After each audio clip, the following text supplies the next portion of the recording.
auditoría y un perfil de sólida trayectoria en materia política y económica. Tabaré estudió las licenciaturas en Ciencias en Ingeniería Química y Ambiental en la Universidad de las Américas en Puebla y el Real Instituto Universitario de Tecnología de Melbourne, Australia. En 2010 terminó su maestría en Ciencias en Desarrollo Sustentable, Energía y Recursos en la Universidad de Utrecht, Países Bajos. Recientemente realizó estudios de posgrado a nivel doctoral en el tema de la economía del cambio climático en la Universidad Técnica de Berlín. Los intereses de Tabaré se enfocan a las estrategias y políticas en torno al desarrollo sostenible, la economía verde y la mitigación del cambio climático. Dentro de su experiencia laboral reciente, incluye investigador en el Instituto de Potsdam para el estudio del impacto del clima, EIK por sus siglas en alemán. También ha sido coordinador del Programa de Energías Renovables de la Fundación Ambiental para África, EFA por sus siglas en inglés. También investigador en el Centro de Investigación de Energía en los Países Bajos, ingeniero de campo en servicios a Boston y Schlumberger, y representante de WWF Internacional ante la Agencia Internacional para la Energía Renovable dentro de su coalición por la acción en energías renovables, así como delegado de la misma institución para las negociaciones de los grupos 1 y 3 del panel intergubernamental de cambio climático. Del último es revisor certificado. En la actualidad, Tabaré ocupa el puesto voluntario de coordinador de la Red de Talentos Mexicanos en el Exterior, capítulo Alemania, para el sector estratégico de energías renovables y hidrocarburos, así como el de miembro asociado de la Asociación Civil por los Derechos Humanos México vía Berlín. En fin, es un gran honor contar con la presencia de Tabaré en esta universidad. Démosle la bienvenida.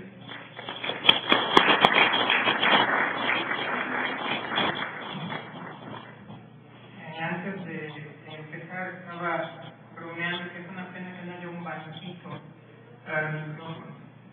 Pues, ¿qué les puedo decir? Sinceramente, ya lo escucharon ustedes, yo estudié Ingeniería Química y para cualquier miembro del gremio es un grandísimo honor venir a la UNAM, venir a la Facultad de Química a exponer sus ideas. Y por tanto agradezco muchísimo la invitación a mí, del cual fui parte durante algunos años en mi época de colegial, y sobre todo a la Facultad de Química de esta magnífica institución. Algunos de ustedes ya sabrán que WWF, la Organización para el Trabajo, es una organización bien conocida por su trabajo en conservación de la naturaleza. Y yo creo que muchos de ustedes saben del lobo a través del trabajo que hemos hecho cuidando rinocerontes, protegiendo elefantes, leopardos. En México, la vaquita marina, por ejemplo, o en el Golfo, en el Caribe, perdón, la barrera de arrecifes. No obstante, WWF, entre las muchas actividades que realiza, también trabaja en conservar el futuro de una manera sustentable y sobre todo el futuro energético. Yo les comentaba que yo estudié ingeniería química, por profesión de ingeniero químico, aunque hace ya tiempo que no trabajo como ingeniero químico, trabajo sobre todo como asesor en energías renovables y sobre todo en esta organización. No obstante, sí guardo muy profundamente en mi corazón mi profesión de ingeniero químico. Y esto lo comparto de manera anecdótica con ustedes porque, bueno, la ingeniería química, la madre de las ingenierías como yo lo veo, a mí me enseñó una lección muy bonita que hoy en día sigo ejerciendo. Ya nos dice, y corríjanme si me equivoco, la primera ley de la termodinámica: la energía no se crea ni se destruye, sino que se transforma. Y esta es la lección que yo aprendí, porque pienso fielmente que la labor del ingeniero químico hoy en día no debe ser ni la de crear ni la de destruir, sino la de transformar. Y esto lo lo cuento todo con el afán de que se entienda un poco más el título de mi presentación. Como yo les comenté, mi trabajo en el WWF internacional es ser un embajador de la energía renovable y por tanto mi labor más última o primordial es la de transformar paradigmas en el sistema energético. Ya lo dijo también René Descartes, que en su libro El recurso del efecto, parece, si no me equivoco, que él no enseñaba un método para pensar, sino el método que él había seguido para pensar. Y yo hoy día quiero compartir con ustedes básicamente ese pensamiento que yo he adquirido a través de la corta experiencia en el campo que tengo. Y para ello quiero platicarles un poco para entender cómo es posible alcanzar un mundo sustentable con energía renovable a futuro. Es importante entender cómo hemos llegado hoy día al sistema energético tan complejo que se tiene en el mundo, así como qué alternativas existen para cambiar, para transformar este sistema. Empiezo con la bandera de la letra griega delta, el símbolo de la transformación, del cambio.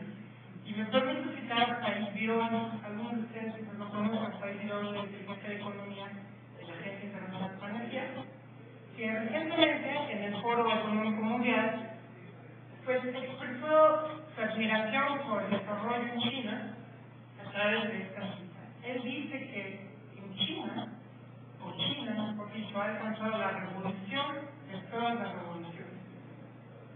Básicamente, por la forma en la que el sistema energético en China ha sido capaz de proveer con energía a 500 millones de personas en 10 años. A mí me parece que es muy interesante esta cita porque dentro de la historia de la energía, en la época, digamos, moderna o contemporánea de la humanidad, ha habido, a mi punto de ver, una revolución mucho más amplia y mucho más duradera. La historia de la energía la podemos resumir en los últimos 200 o 300 años. Hay tres momentos claves que han marcado el estadio en el que hoy nos encontramos.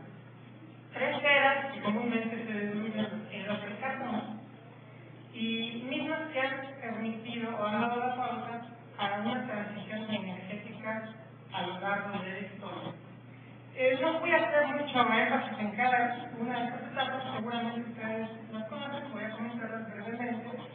La primera era de carbono, seguramente todos ustedes la conocen, mejor llamada como la Revolución Industrial, un proceso en la historia de la Gran Bretaña en el que se hizo un cambio por diferentes razones. Primero por el aumento de los costos de las fuerzas productivas, por otro lado el desarrollo de tecnologías, el desarrollo del motor de vapor y finalmente por la vasta disponibilidad de recursos fósiles que había en el mercado. Todo esto hizo que con el crecimiento del país y del crecimiento de la economía se pudiera dar un cambio en el sistema energético. De una economía basada básicamente en el recurso de biomasa, en madera, en residuos agrícolas, etc., se pudo dar el cambio de utilizar el carbón como medio fundamental para la transición energética. Más adelante, después, entre las guerras mundiales, aconteció la segunda transición importante en la historia de la energía, que fue la segunda era del carbono, la revolución energética a partir de los combustibles líquidos. Ustedes como ingenieros químicos deben saber que el descubrimiento del petróleo como fuente de energía, que aconteció mucho antes de eso, aconteció en Estados Unidos en Pensilvania en el siglo XIX, generó un hito en los sistemas industriales.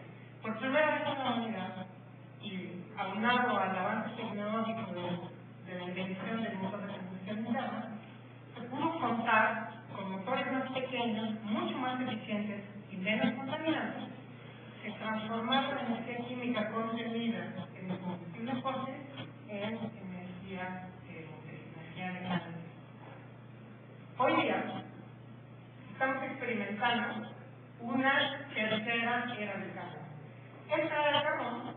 la época de los combustibles no convencionales, una era que se genera por la escasez de reservas fósiles, no de recursos fósiles, hay que tener muy claro, recursos fósiles hay cantidades enormes alrededor del mundo, las reservas, que son aquellos recursos que hoy día podemos extraer de manera económica y técnicamente factible, pues ellos están en decaimiento.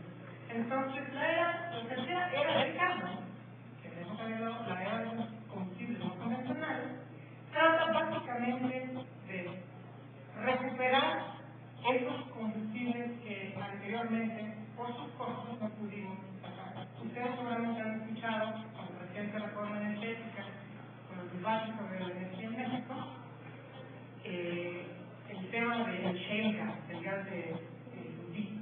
Bueno, es uno de los recursos convencionales, de manera global, se presenta como uno de los principales mecanismos o vehículos para alcanzar una nueva transición energética.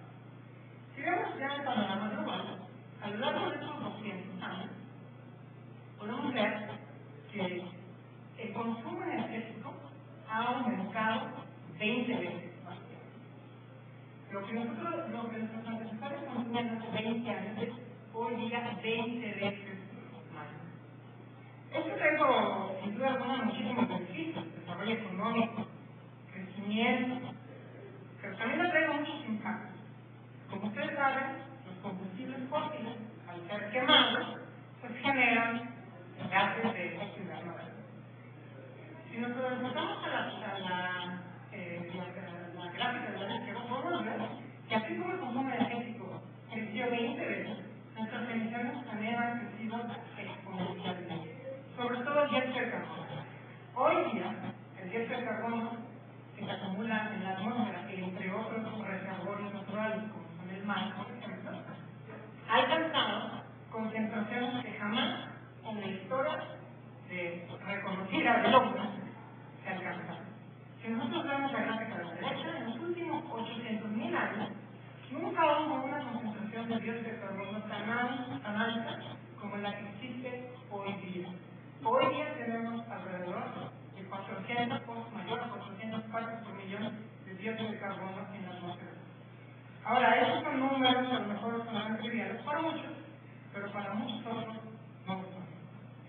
Si nosotros pensamos que el componente de este crecimiento exponencial de las emisiones fue el desarrollo económico, el crecimiento de las economías alrededor del mundo, es muy fácil atribuirle responsabilidad a los países desarrollados.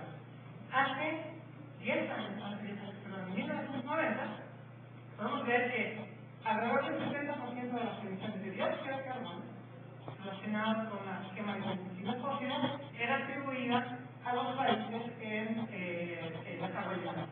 Y era una ínfima parte que se distribuía a lo largo de todos los países en vías de desarrollo. Para 2012, la fotografía ha cambiado totalmente. Hoy día son los países emergentes, las economías en desarrollo, las que emiten más carbono que los países en desarrollo. Y aquí es importante notar que resaltar que entre ellas nuestro país, México. Ahora, ¿cuál es el problema con todo esto de que emitamos dióxido de carbono? Bueno, yo creo que muchos de ustedes ya han escuchado eso. El problema es el cambio climático. El cambio climático como tal es un fenómeno natural que siempre existió. Hoy día se ha aumentado por estos gases de efecto invernadero, no solo el CO2, también los óxidos de nitrógeno, también el metano. Yo creo que ustedes ya deben de saber también que las cualidades de estos gases de efecto invernadero lo que generan es que absorban energía y sea difícil que la reduzcan. Energía que viene del sol queda atrapada en estas nubes de gases invernaderos que flotan alrededor de nuestros ojos, y lo que genera, en términos muy convencionales, muy generales, el calentamiento global, que es el principal, yo diría, vehículo negativo hacia el cambio climático.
estudio y de hizo, lo pongo con el simple afán de mostrarles de una manera gráfica cuáles son algunos de los impactos que el cambio climático tiene sobre nosotros.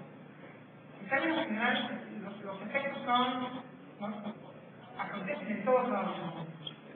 Y hay algunos muy claros, ¿no?, como por ejemplo el derretimiento de los casquetes polares en el norte, el aumento del nivel del mar en diferentes partes del mundo, incluidas ciudades europeas como Venecia, sequías a lo largo de diferentes regiones del mundo, incluido nuestro bello país México, aumento de incendios y de olas de calor en África, en Australia, en la región central de Estados Unidos, sobre todo la acidificación del mar y el subsecuente decaimiento de la biodiversidad marina. Como saben, como les comenté, el cambio climático se genera por el aumento de la temperatura. Y los estragos que el cambio climático generará dependerán de qué tanto esa temperatura aumenta. La temperatura se estima, lo que nos dice la ciencia del cambio climático, es que aumentará básicamente, directamente proporcional al aumento de las emisiones y su subsecuente concentración en la atmósfera de los mares. Esta gráfica quizás es un poco complicada, pero hay diferentes escenarios de proyecciones de cómo las emisiones van a aumentar y cuál es la temperatura que estas, en una cierta probabilidad muy confiable, va a aumentar también. Si nosotros vemos la parte superior, esta es la trayectoria que hoy día está siguiendo. En la actualidad, las emisiones rondan por ahí de los 30.000 millones de toneladas de CO2, solamente hablamos de CO2. Y se estima que para el 2020 estos podrían alcanzar las 59.000 millones de toneladas.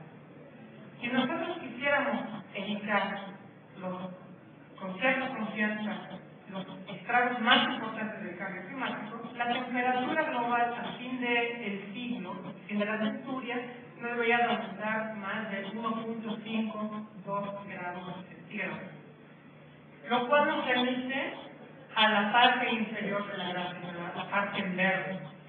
Para que nosotros no superemos esa temperatura, las concentraciones de gases de efecto invernadero, los equivalentes, no deben superar las 450 partes por millón. Hoy día estamos en 400 partes por millón. Esto nos dice que si nosotros quisiéramos, en cierta medida, asegurar que no vamos a superar esta temperatura, es muy importante que empecemos a reducir emisiones. Que las empecemos a reducir ambiciosamente al grado de que para el año 20, por lo menos, hayamos reducido entre 8 y 12.000 millones de toneladas de gases de efecto invernadero. La pregunta del millón. Explicando todo el problema del cambio climático, es que este crecimiento económico, esta revolución industrial energética, nos ha llevado a un punto en la historia de la humanidad que no tiene marcha atrás. Yo pienso que no.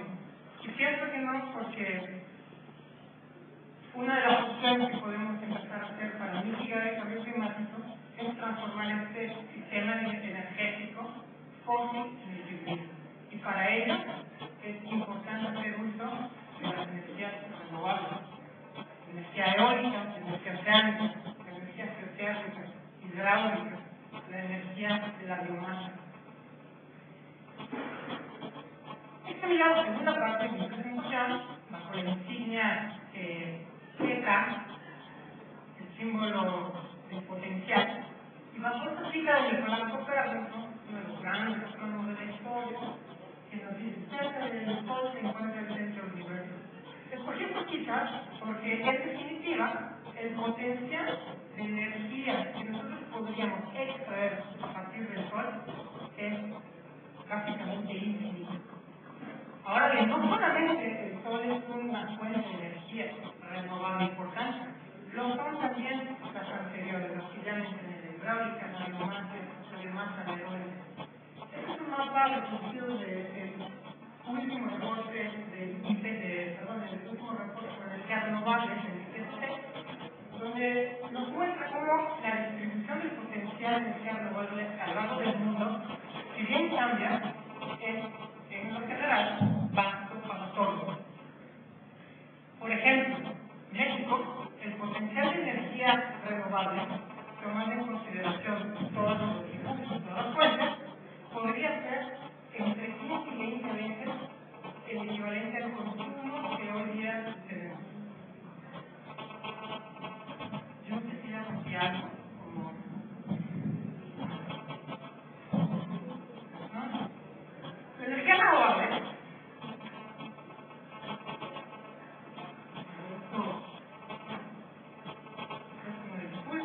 la energía renovable en la actualidad ha alcanzado dentro de nuestro sistema energético pues un rol fundamental.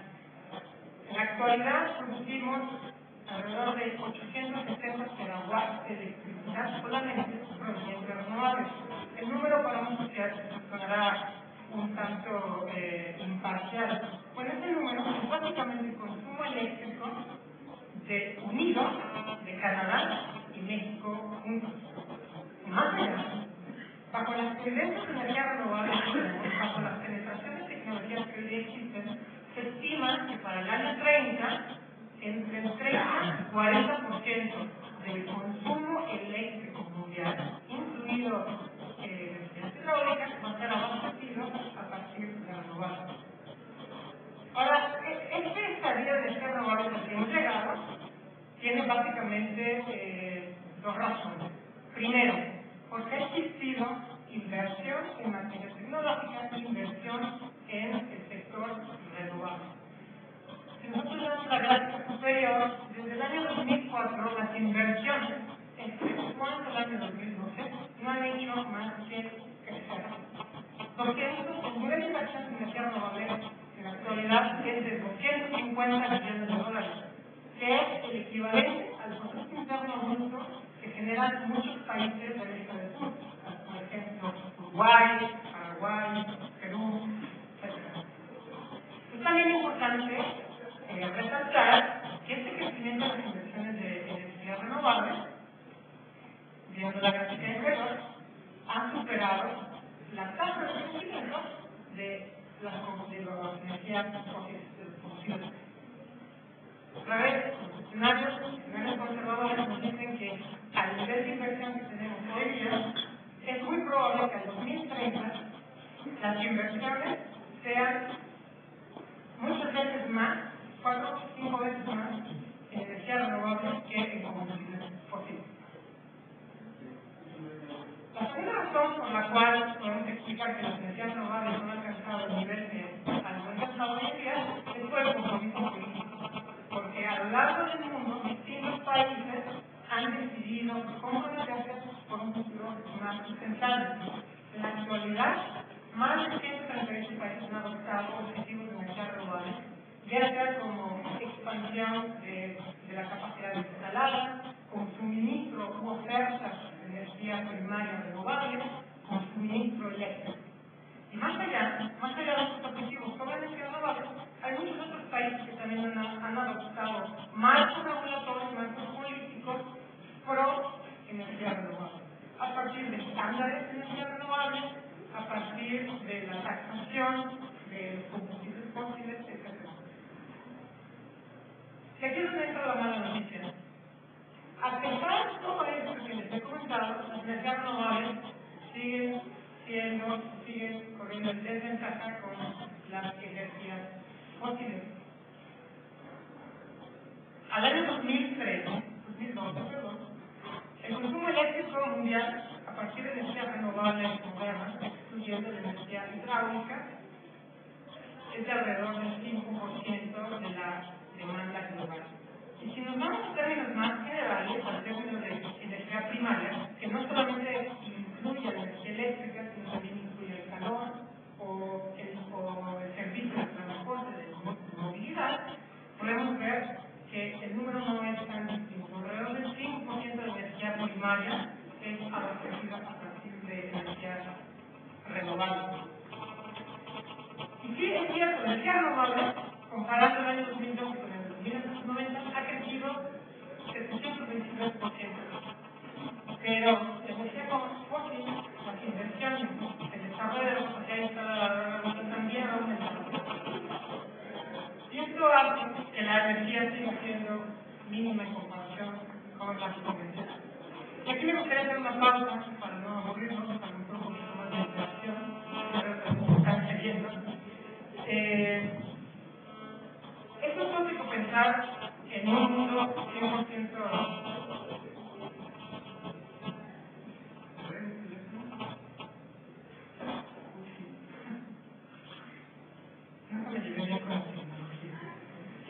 Les pregunto a ustedes, y aquí muy informalmente, ¿quién cree que es posible alcanzar un mundo 100% renovable?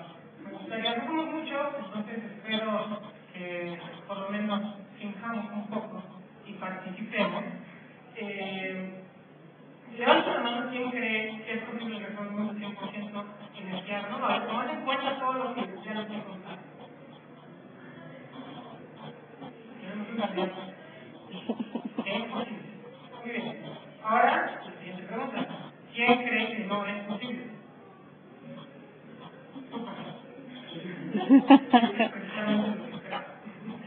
Ahora me gustaría un voluntario. Bueno, de hecho, dos voluntarios. Voy a escoger primeramente a algunas personas de atrás, a lo mejor el chico de medio, el chico de gorra. ¿Nos pueden decir así, compartir por qué crees que no es posible? Bueno, primero tienes tu nombre. Me llamo Oscar. Oscar, eres estudias la licenciatura en Ciencias Químicas, ¿no es? Sí, química. Muy bien. ¿Por qué crees que no es posible alcanzar un mundo 100% renovable? Yo considero que es posible alcanzar un mundo con energía 100% renovable, puesto que el consumo de energía, considero que no es posible un mundo con energías 100% renovables, puesto que el consumo energético que actualmente existe no solo en México, sino en todo el mundo es demasiado alto, y considero que aunque las energías renovables sí nos pueden aportar un gran porcentaje de esa necesidad energética, no considero o no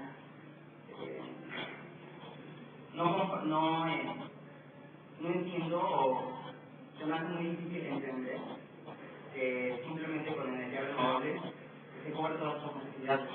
A lo mejor si estuviéramos, no sé, en los 70 o en los 60, el consumo energético mundial sería muchísimo menor, y el hecho de utilizar esas energías pues sería reproducible. Sin embargo, creo que sería inalcanzable actualmente. Muchas gracias. ¿Diego? Oscar. Muchas gracias, Oscar. Yo creo que has tomado un punto bien interesante que voy a abordar más adelante.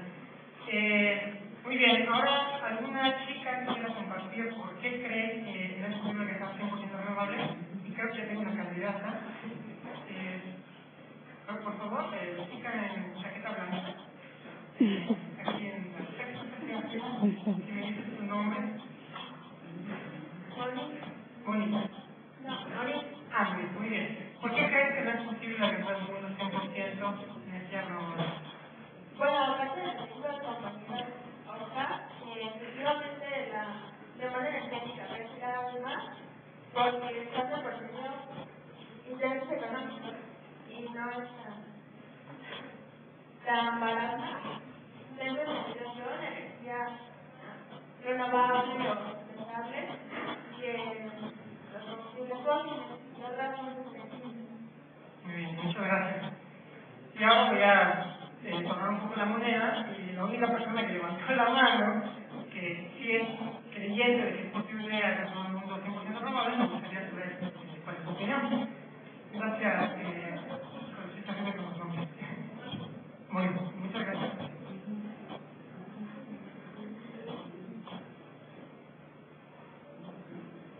Bueno, yo creo que es posible porque primero no estableciste un marco de tiempo, no dijiste si para mañana, para dentro de 10 años o dentro de 100 años inclusive. Pero creo que a un paso, bueno, a un lapso de tiempo mediano largo es posible debido a que es el único paso lógico que podemos tomar. Dejando a un lado todas estas ideas de que vivimos cuando dejamos a un lado todas las ideas porque hay que cuidar el ambiente, etcétera, se ha demostrado que las nuevas energías, utilizar energías renovables, pueden ofrecer una rentabilidad mucho mayor a nivel técnico y a nivel económico que inclusive algunas energías convencionales que se están usando hoy día. Yo creo que los recursos que tenemos, tanto en el país como a nivel global, permiten un gran desarrollo de las energías renovables, principalmente el sol. Ahora, quizás estoy pensando en hacerlo últimamente, porque sabemos, como lo dijo la compañera, los intereses económicos, muchas empresas llegan a tomar un esquema verde, pero creo que es el paso lógico que tiene que tomar la humanidad para poder seguir, por lo menos en este plan. ¿Tu nombre? Eduardo. Eduardo, muchas gracias. Bueno, agradezco a mis tres voluntarios que han compartido conmigo. Es evidente cuál fue mi respuesta. Yo sí creo que es posible alcanzar energías 100% renovables, pero para ello hay que hacer algo muy importante, y es derrumbar mitos sobre las energías renovables. Por lo que he escuchado, las tres respuestas ya de cajón me dieron tres mitos que voy a abordar en la próxima sección.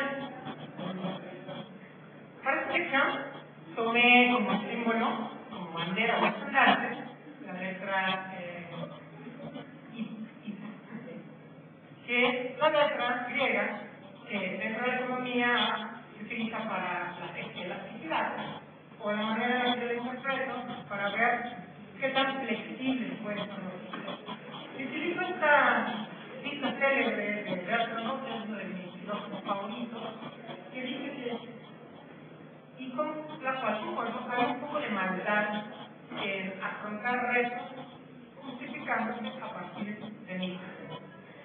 Los mitos de las energías renovables existen gracias a diferentes líderes. Hay muchísimos mitos a favor y en contra, o en contra de las energías renovables. Ya se mencionó, hay intereses económicos de por medio, es cierto.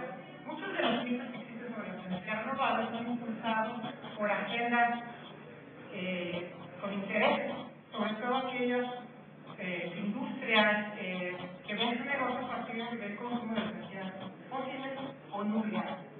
También existe, en español se da un poco fuerte la palabra ignorancia, pero bueno, a lo que me refiero es a la falta de conocimiento. Hay mucha desconfianza sobre energías renovables porque todavía no conocemos muchas de las energías porque no las vemos.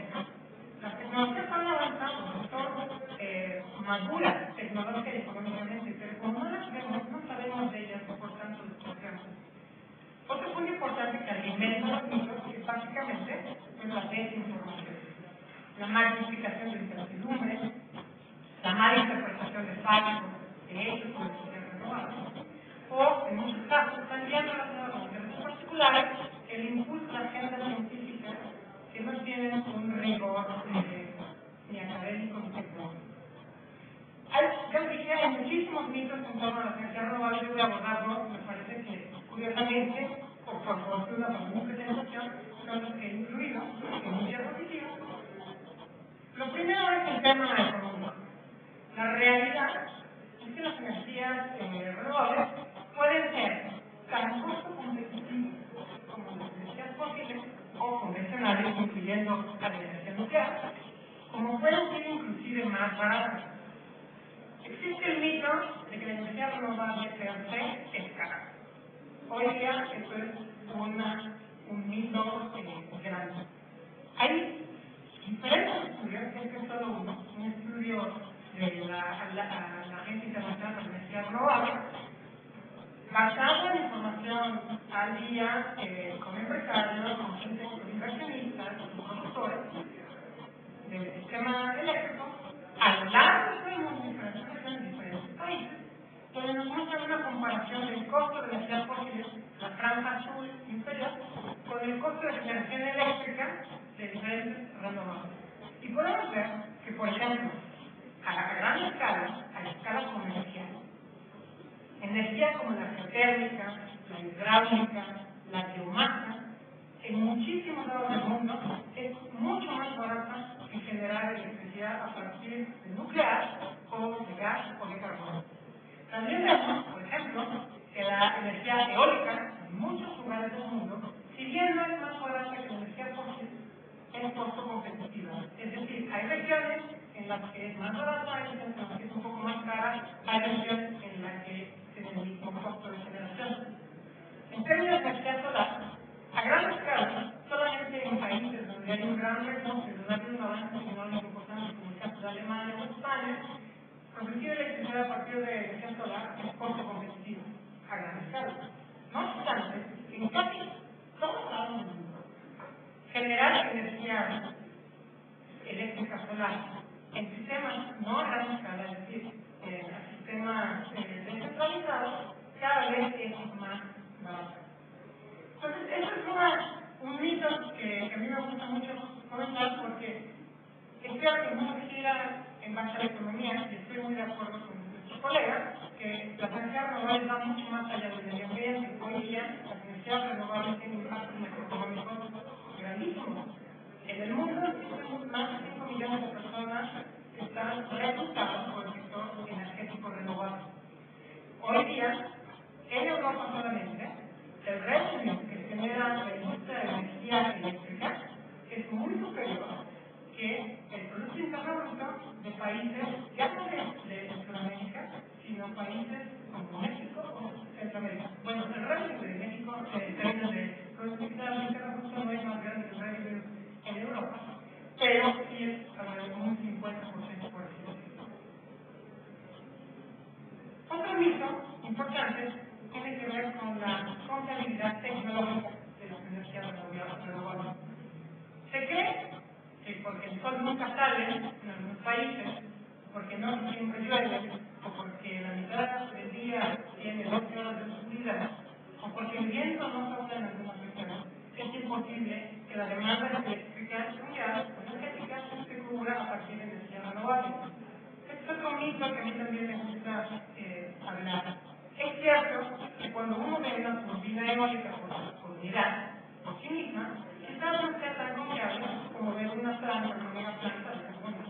Pero cuando nosotros vemos un parque eólico, cuando nosotros vemos un parque eólico interconectado con una planta generadora de electricidad a partir del sol, cuando nosotros dejamos atrás el concepto de distribución base de energía, es decir, una planta que esté marchando todo el tiempo y produciendo energía, y nos movemos o evolucionamos al concepto de energía en bloque, energía que se consuma en el momento que se requiere, podemos ver que la energía renovable sí puede ser confiable. Hoy hay diferentes estudios, no solamente académicos, sino tecnológicos, a nivel industrial, que nos muestran cómo las energías renovables, siguiendo diferentes esquemas logísticos, pues cubren gran porcentaje de la demanda eléctrica. Y hay dos ejemplos muy claros. Estas cifras son como las nomás de Alemania, con cifras del 2011, que hoy día están mucho más abajo de generación eléctrica. Dinamarca genera su consumo eléctrico más allá del 40% con renovables. Alemania, y esto lo pueden revisar en cualquier lado, genera alrededor del 27%, alcanzando casi el 30%, y en regiones de Alemania, el 100% de su electricidad a partir de renovables.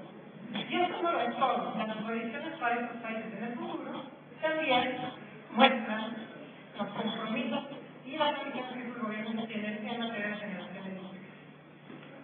Por ejemplo, Dinamarca para 2050 estima que 100% de su generación eléctrica vendrá de renovables. Yo voy a llegar a la parte final de mi presentación y regresando al tema de por qué yo sí creo que la energía renovable puede cubrir la 100% de energía, es que lo primero que tenemos que hacer, o lo segundo después de derrumbar los mitos, es empezar a transformar los paradigmas no solo industriales, sino económicos, financieros, políticos. Utilizo este escudo de una campaña que tenemos en WS que significa Unir tu poder, y usa tu poder, Porque básicamente ese es el paso que tenemos que seguir. Es posible generar energía renovable en 2050 en casi absolutamente si nosotros empezamos a aplicar medidas como la eficiencia energética, si reducimos nuestro consumo energético a 2050, si cambiamos el uso ineficiente de combustibles convencionales, de combustibles tradicionales como la biomasa, y empezamos a utilizar energía renovable, biomasa sustentable, por ejemplo. Si empezamos a sustituir nuestro transporte basado en combustibles líquidos con una electrificación masiva de la red de transporte. Yo creo que es posible alcanzar 100% energía renovable si nosotros analizamos nuestro poder, si medimos nuestras capacidades y nos damos cuenta que el sistema actual energético es inconcebible, sobre todo insostenible. Que no podemos seguir acumulando emisiones que ponen en riesgo diferentes lugares icónicos del mundo, diferentes especies y sobre todo a la sociedad misma. Yo creo que es posible alcanzar un 100% de energía renovable y también tenemos nuestro poder, usamos nuestras capacidades y en lugar de invertir en carbón, en petróleo o en gas convencional o no convencional, empezamos a invertir en esto, en acceso a la energía, en sustentabilidad, en innovación tecnológica. Nosotros en WPS creemos que hay 10 pilares trascendentales para que se consagre esta energetización renovable al 2050. Uno, tenemos que invertir en energía limpia. Tenemos que creer que la energía limpia realmente puede satisfacer nuestras necesidades. Y no creerlo de manera ideal, creerlo en función de las tendencias económicas y tecnológicas que existen en la actualidad. Es posible alcanzar el 100% si invertimos en redes inteligentes, en los smart grids. Si tenemos una concepción de que aquellas regiones que carecen de acceso a la energía pueden ser energetizadas con renovables. Si empezamos a invertir en la reestructuración de nuestra red eléctrica, si empezamos a conferir la seguridad alimentaria, el nexo agua, alimento y energía como uno fundamental y como uno que no puede ser sustentado por la energía convencional. Si entendemos que es cierto, la creciente demanda de energía tiene que ser reducida y para eso es importante que no solo cambiemos nuestros hábitos de consumo, sino que también es importante que innovemos, que hagamos un desarrollo eficiente en tecnología de materiales. Como ya lo dije, que electrifiquemos la red de transporte, que hagamos innovación tecnológica, no solamente a gran escala, sino que busquemos muchas oportunidades tecnológicas a pequeñas y medianas escalas. Continuamos la sustentabilidad, la sostenibilidad, como me gusta llamarla, como estandarte del futuro que nos depara y sobre todo, algo muy importante, encontremos consenso en la reducción o en el acuerdo de la reducción de emisiones. Yo pienso que sí es posible hacer un mundo sustentable si nosotros todos abogamos por eso, si nosotros todos exigimos a nuestros gobernantes, a nuestra industria, que sigan ese camino de la energía renovable. Para finalizar, utilizo la última letra, la primera letra del alfabeto alfa, como el primer paso, como el paso a seguir. Y voy a permitir leer esta nueva cita por aquellos que pensaban que era una idea de nuestra energía renovable, que dice así: y suelo pensar que la utopía está en el horizonte. Y entonces, si yo ando 10 pasos, la utopía se aleja 10 pasos. Y si yo ando 20 pasos, la utopía se coloca 20 pasos más allá. Por mucho que yo camine, nunca lo alcanzaré. ¿Y para qué sirve entonces esa utopía? Nos dice Fernando Luis, citado por Galeano, para eso, para caminar.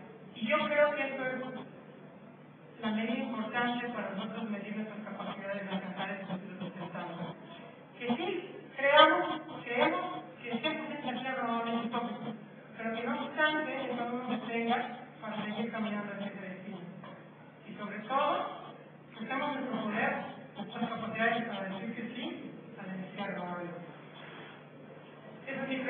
presentación. Mi nombre es Samuel Arroyo Curral. Como les comenté, yo trabajo para la iniciativa global de Orgánico Mágico de Energía de la Web Internacional.